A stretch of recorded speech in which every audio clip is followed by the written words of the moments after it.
On the morning of July 30th, 2020, Marines set out on a training raid from the USS Somerset to San Clemente Island, California, as part of an early deployment training. One of these AAVs, known as Track 5, would sink later that day. 8 Marines and 1 sailor died in the accident. Now, a little more than 7 months later, a lengthy Marine investigation reveals that seeds of the tragedy were sown long ago and came through a confluence of mechanical and human failures. To start with, the AAV in question, Track 5, was a 36-year-old vehicle that had set deadline, which basically means it's too broken to use, for almost a year before being deployed. Pressed back into use for the deployment, by the time of the exercise last summer, Track 5 had more problems, leaks that let water in from a variety of places, and pivotally on that day, problems with their transmission that would later cripple it. In fact, before the vehicle left the beach of San Clemente Island, an oil leak was detected, but after crewmen tightened bolts and poured 6 gallons of oil into the transmission, about a quarter of the amount required to fill it, the decision was made to make the journey back across the water to the Somerset. That call, among others, was one of the first in a string of human errors that would doom some of the service members. The investigation found the trouble for Track 5 on July 30th started with water leaking into the crew compartment. As seawater splashed around the soles of the boots of the 14 service members in the back, then to their ankles, the engine problem returned again. The transmission seized, power was lost, and Track 5 was suddenly floating in rough waters.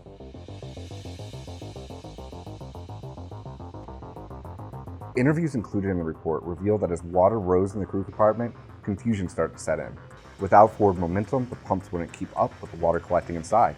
When it hit knee level, the call was made to evacuate, but trouble continued.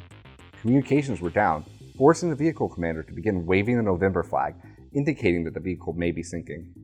After 20 minutes, the nearest 2 AAVs moved to rescue the sinking vehicle. One of the AAVs attempting to evacuate the service member struck Track 5, turning it broadside into the waves. Inside, the Marines weren't sure whether to drop their gear before attempting to evacuate, a problem highlighted by the reports finding that almost none of the Marines and sailors in Track 5 had egress training. 2 weren't even swim qualified. Then, as the Marines began to evacuate, disaster struck. Turned broadside into the waves by the collision, Track 5 took a large swell that swamped the deck. The vehicle commander told investigators, quote, "I remembered saying, 'Watch out,' and that the Marine closest to the turret got pushed into the water. I said, 'Get out, get out, get out,' and then everything starts to run together. I remember the Marines who were still in the back of the vehicle just looking at me." The swell fled seawater into the AAV, and Track 5 went nose up and sank quickly with 11 people still on board. Evidence in the report showed that it appeared most of the Marines who went down with the vehicle were eventually able to escape, but due to the weight of their equipment, they would never reach the surface alive. All the Marines killed were found wearing their body armor. 7 still had their Kevlar helmets on, and 2 still had their rifles on their body. The investigation shows not one error led to the accident, but a confluence of institutional mistakes and bad decisions made the day of the accident doomed the 9 service members.